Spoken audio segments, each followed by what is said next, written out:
Hello friends, welcome to BSK competitive Adda YouTube channel. Friends, Andhra Pradesh SI పోస్టులకి సంబంధించి మనకి stage 2 application ప్రాసెస్కి సంబంధించిన link అయితే మనకి యాక్టివేట్ కావడం జరిగింది. సో మీరు అఫీషియల్ వెబ్సైట్లోనికి వచ్చిన తర్వాత ఇక్కడ రిక్రూట్మెంట్ అనేటువంటి సెక్షన్పై క్లిక్ చేసి మీరు అప్లికేషన్ అయితే కంప్లీట్ చేసుకోవాలి. ఎవరైతే ప్రిలిమ్స్లో క్వాలిఫై అయ్యారో వారు మాత్రమే స్టేజ్ 2 అప్లికేషన్ అనేది ఫిలప్ చేయాల్సి ఉంటుంది. ఆ అప్లికేషన్ ఫామ్ యొక్క ప్రింట్అవుట్ అండ్ అదర్ డాక్యుమెంట్స్ తీసుకొని మీరు PMT and PET events conduct చేసేటప్పుడు మీరు ఆ డాక్యుమెంట్స్తో సహా అటెండ్ అవ్వాల్సి ఉంటుంది. సో నేను మీకు ఏ విధంగా ఈ యొక్క స్టేజ్ 2 అప్లికేషన్ ఫిలప్ చేయాలనేది చెప్తాను. మీరు వీడియో చూస్తున్నటువంటి వారు వీడియోని లైక్ చేసి మీ ఫ్రెండ్స్కి షేర్ చేసే ప్రయత్నం చేయండి, వారికి యూజ్ ఉంటుంది. సో మీరు రిక్రూట్మెంట్ అనేటువంటి సెక్షన్పై క్లిక్ చేసిన తర్వాత ఇక్కడ మనకి ఎస్ఐ అండ్ కానిస్టేబుల్ అని చెప్పేసి చూపిస్తుంది. ఇక్కడ ఎస్ఐ అని చెప్పేసి ఉంటుంది కింద. సో ఇక్కడికి వచ్చినట్లయితే మనకి అప్లికేషన్కి సంబంధించి అప్లై ఆన్లైన్ అని చెప్పేసి ఇక్కడ లింక్ ఉంటుంది. అలాగే యూజర్ గైడ్ కూడా ఉంటుంది. మీరు యూజర్ గైడ్ కూడా చూసి అప్లై చేయొచ్చు. ఇక్కడ అప్లై ఆన్లైన్ అనేటువంటి ఆప్షన్పై క్లిక్ చేసిన తర్వాత మీకు సంబంధించిన registration number, SSC hall ticket number, mobile number enter చేసి మీరు లాగిన్ అనేటువంటి ఆప్షన్పై క్లిక్ చేయాలి.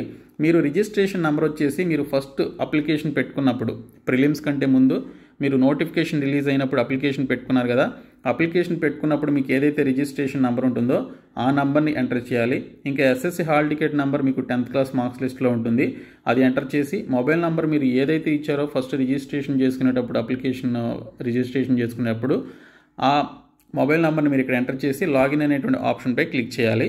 అప్పుడు మీకు అప్లికేషన్ అనేది ఓపెన్ అవుతుంది. సో ఇక్కడ మనకి స్టేజ్ 2 ఆన్లైన్ అప్లికేషన్కి సంబంధించి మీ యొక్క registration number, name, father name, date of birth, gender ఇవన్నీ కూడా మీరు ఎంటర్ చేసి కంటిన్యూ అనేటువంటి ఆప్షన్పై క్లిక్ చేయండి. క్లిక్ చేసిన తర్వాత మీరు ఇక్కడ స్టెప్ బై స్టెప్ ఈ బాక్సుల పైన క్లిక్ చేసి మీరు వాటికి సంబంధించినటువంటి ఈ యొక్క స్టేజ్ 2 అప్లికేషన్ని ఫిలప్ చేసుకోవాలి. ఫస్ట్ వన్ వచ్చేసి ఏజ్ రిలాక్సేషన్కి సంబంధించిన ఈ బాక్స్పై క్లిక్ చేస్తే మీకు ఆ పర్టికులర్ ఫామ్ అనేది ఓపెన్ అవుతుంది. తర్వాత ఇది కంప్లీట్ అయినాక స్పెషల్ రిప్రజెంటేషన్ అని చెప్పేసి ఉంటుంది. సో సెకండ్ బాక్స్పై క్లిక్ చేసి మీరు ఆ పర్టికులర్ ఫామ్ని ఫిలప్ చేసుకోవాలి. తర్వాత అదర్ డీటెయిల్స్ అని చెప్పేసి ఉంటుంది.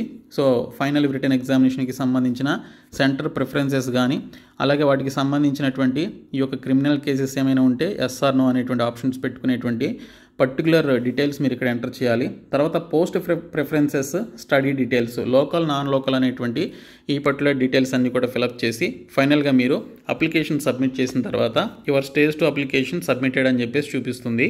సో మీరు ఫస్ట్ బాక్స్ పైన క్లిక్ చేసిన తర్వాత ఇక్కడ మీరు చూసినట్లయితే మీ యొక్క కేటగిరీ ఏంటనేది మీరు ఇక్కడ సెలెక్ట్ చేసుకోవాలి. As per the information you provided in the column numbers 9 and 10 in online application form stage 1 do you come under the reservation quota అని చెప్పేసి అడుగుతున్నారు. సో ఇక్కడ చూసినట్లయితే మీరు రిజర్వేషన్ కోటా కిందకు వస్తున్నట్లయితే మీరు ఆ particular BC candidates, SC ST candidates, వీరందరూ కూడా అబోరిజినల్ ట్రైబ్స్కి సంబంధించిన ఎస్టీ క్యాండిడేట్స్ ఈ చెక్ బాక్స్లో అయితే క్లిక్ చేసుకోవాలి. మీరు ఏ కేటగిరీకి చెందినటువంటి వారైతే ఆ కేటగిరీ చెక్ చేసుకోవాలి. ఫర్ ఎగ్జాంపుల్కి మీరు బీసీడీ అయితే బీసీడీ అనేది ఈ విధంగా చెక్ బాక్స్పై క్లిక్ చేయాలి.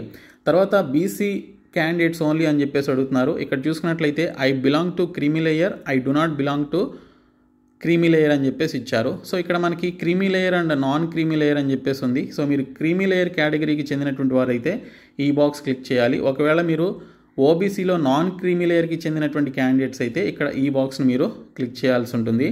తర్వాత ఇక్కడ బీసీఈ క్యాండిడేట్స్కి సంబంధించి ఇక్కడ ఒక ఆప్షన్ అయితే కనిపిస్తుంది, అది మీరు దీనికి సంబంధించి ఎంటర్ చేయాల్సి ఉంటుంది. ఇంకా అబోరిజినల్ ట్రైబ్స్కి సంబంధించి కూడా కనిపిస్తుంది.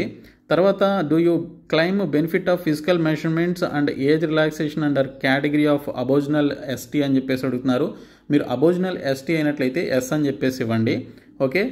తర్వాత ఇక్కడ do you claim age relaxation under the category of employee of the AP government అని చెప్పేసి అడుగుతున్నారు. ఎస్ అయితే ఎస్, నో అయితే నో అని చెప్పేసి ఇవ్వండి.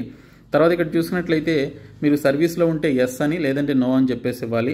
అలాగే do you claim age relaxation under ex service man అని చెప్పేసి అడుగుతున్నారు. ఎక్స్ సర్వీస్ మ్యాన్ అయితే ఎస్ అని లేదంటే నో అని చెప్పేసి ఇవ్వండి. అలాగే are you still working in army అని చెప్పేసి అడుగుతున్నారు. ఎస్ అయితే ఎస్, నో అయితే నో అని చెప్పేసి ఇవ్వండి. అలాగే ఎన్సీసీ క్యాండిడేట్స్ ఎవరైతే ఏజ్ రిలాక్సేషన్ కోరుకుంటున్నారో వారు ఎస్ ఆర్ నో అనేది ఇక్కడ మీరు ఎంటర్ చేయాలి. తర్వాత do you claim age relaxation for having employed in the state census department అని చెప్పేసి అడుగుతున్నారు. వారు ఎస్ అని చెప్పేసి ఇవ్వాలి, లేదంటే నో అని చెప్పేసి ఇవ్వాల్సి ఉంటుంది. ఇంకా ఈడబ్ల్యూఎస్ కేటగిరీకి చెందినటువంటి వారు ఏజ్ రిలాక్సేషన్ కోరుతుంటే ఎస్ అని లేదంటే నో అని చెప్పేసి ఇవ్వాలి. తర్వాత సేవ్ అనేటువంటి ఆప్షన్పై క్లిక్ చేయండి. సో మీరు ఒక డీటెయిల్ ఫిల్అప్ చేసిన తర్వాత ఈ విధంగా మీకు చెక్ బాక్స్ అయితే చూపిస్తుంది. ఎటువంటి మిస్టేక్స్ లేకుండా చేయండి. ఇంకా స్పెషల్ రిజర్వేషన్కి సంబంధించి సెకండ్ బాక్స్ ఉంది కదా, దీనిపైన క్లిక్ చేయాలి. క్లిక్ చేస్తే మనకి ఈ విధంగా ఓపెన్ అవుతుంది స్టేజ్ 2కి సంబంధించిన second box. Do you claim benefit of special representation for the post code number 11 and 13 అని చెప్పేసి ఇచ్చారు. మీరు నోటిఫికేషన్ చూస్తే తెలుస్తుంది. దాన్ని బట్టి మీరు ఇక్కడ ఎస్ ఆర్ నో అనేది ఇక్కడ మీరు ఎంటర్ చేయాలి. If yes furnish the applicable category అని చెప్పేసి అడుగుతున్నారు. సో అదేంటనేది ఇక్కడ మీరు సెలెక్ట్ చేసుకోవాల్సి ఉంటుంది. ఇది స్పెషల్ కేటగిరీకి సంబంధించినటువంటి క్యాండిడేట్స్ ఫిలప్ చేయాల్సిందనమాట. ఇంకా ఎన్సీసీఏ కానీ బి కానీ సి కానీ సర్టిఫికేట్స్ ఉంటే మీరు ఇక్కడ అవి సెలెక్ట్ చేసుకోవాలి, వారికి బెనిఫిట్స్ ఉంటాయి. తర్వాత ఈ బాక్స్ కూడా కంప్లీట్ అయిన తర్వాత అదర్ డీటెయిల్స్లో చూసుకున్నట్లయితే ఫైనల్ రిటన్ ఎగ్జామినేషన్కి సంబంధించిన మనకి ఎగ్జామినేషన్ సెంటర్స్కి సంబంధించి మీరు ప్రిఫరెన్సెస్ అనమాట. సో ఫైనల్ రిటన్ టెస్ట్ మీరు ఫస్ట్ ఏ సెంటర్లో రాయాలనుకుంటున్నారో అది మీరు ఇక్కడ సెలెక్ట్ చేసుకోవాలి, ఫస్ట్ ప్రిఫరెన్స్. తర్వాత సెకండ్ ప్రిఫరెన్స్, థర్డ్ ప్రిఫరెన్స్ అనేది ఇవ్వాలి. సో మీ పైన క్రిమినల్ కేసెస్ ఉంటే, మీరు కనుక ఇన్వాల్వ్ అయి ఉంటే, సో ఇక్కడ ఏమన్నారు, have you been involved in any criminal case till today అని చెప్పేసి అడుగుతున్నారు. ఎస్ అయితే ఎస్, నో అయితే నో అని చెప్పేసి ఇవ్వాలి. సో నో అని చెప్పేసి పెట్టండి, ఎస్ అని చెప్పేసి పెడితే మీకు జాబ్ రాదు. తర్వాత ఇక్కడ చూసుకున్నట్లయితే whether you at any time employed and dismissed from service of the state or central government అని చెప్పేసి అడుగుతున్నారు. ఎస్ అయితే ఎస్, నో అయితే నో అని చెప్పేసి ఇవ్వండి. మీరు అన్ఎంప్లాయీస్ కాబట్టి నో అని చెప్పేసి ఇవ్వచ్చు. తర్వాత సేవ్ పై క్లిక్ చేయండి. క్లిక్ చేసిన తర్వాత ఈ థర్డ్ బాక్స్ కూడా కంప్లీట్ అయింది. కంప్లీట్ అయిన తర్వాత మనకి పోస్ట్ ప్రిఫరెన్స్ అనేది ఇవ్వాలి. సో మీరు ఏ పోస్ట్కి ప్రిఫరెన్స్ ఇస్తున్నారు అనేది ఇక్కడ సెలెక్ట్ చేసుకోవాలి. So as per information provided by you in column number 22 in online application stage 1 post preference ఏంటని చెప్పేసి అడుగుతున్నారు. ఫస్ట్ ప్రిఫరెన్స్ ఏంటని ఇక్కడ సెలెక్ట్ చేసుకోవాలి. సెకండ్ ప్రిఫరెన్స్ ఏంటనేది ఎస్ఐ పోస్టులకి సంబంధించి ఈ 2 ప్రిఫరెన్స్లు అయితే మీరు ఇచ్చుకోవాల్సి ఉంటుంది. అలాగే indicate the zones you prefer in the event of selection for post of SCT SI civil post code number 11 అని చెప్పేసి ఇచ్చారు.